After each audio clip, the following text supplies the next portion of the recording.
Behind the packaging part, behind the collecting part ఏం జరుగుతూ ఉంటాయి యూజువల్గా? వాళ్ళు మనకి నీట్గా ప్యాక్ చేసేస్తారు, చూడడానికి చాలా బాగుంటుంది. అదొక 2-3 ఇయర్స్ అయినా దానికి ఏం అవ్వదు, నాకు అర్థం కాదు. ఈ మధ్య అయితే బెల్లానికి ఈగలు కూడా వాలట్లేదండి. I don't understand. They are getting white flour, adding colour and selling it as turmeric. Smell ఉండదు, ఆయిల్ ఉండదు. You have to try a turmeric. We're getting it from Araku. Madugula పసుపు అంటాం వాటిని, మడుగుల నుంచి వస్తుంది. సో ఇట్స్ లైక్ దట్ పసుపు is still curcumin intact. అది అలా ఉండేసరికి when you consume it or you మీరు ఒంటికి పెట్టుకున్నప్పుడు కానీ తిన్నప్పుడు కానీ చాలా ఎఫెక్ట్ ఉంటుంది.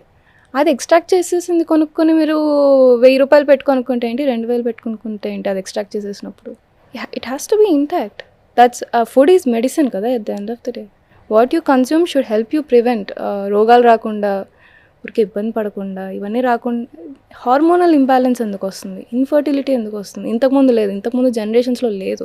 ఇంతకుముందు జనరేషన్స్ వాళ్ళు ఎట్లా కన్జ్యూమ్ చేసేవాళ్ళు, అక్కడ ఉన్న ఫార్మర్స్తో బాటా సిస్టమ్ అన్నా చేసేవాళ్ళు. లోకల్ షాప్స్ ఎట్లా చేసేవంటే అక్కడ దగ్గరలో నుంచి ప్రొక్యూర్ చేసుకొని వాడి దగ్గర పెట్టుకుని కవర్ బస్తా నుంచి వేసి ఇచ్చేవాడు. ఇప్పుడు అలా కాదు కదా, వాడికి ఒక ప్యాకెట్ వచ్చేస్తుంది, ఆ ప్యాకెట్ కొనుక్కుంటారు.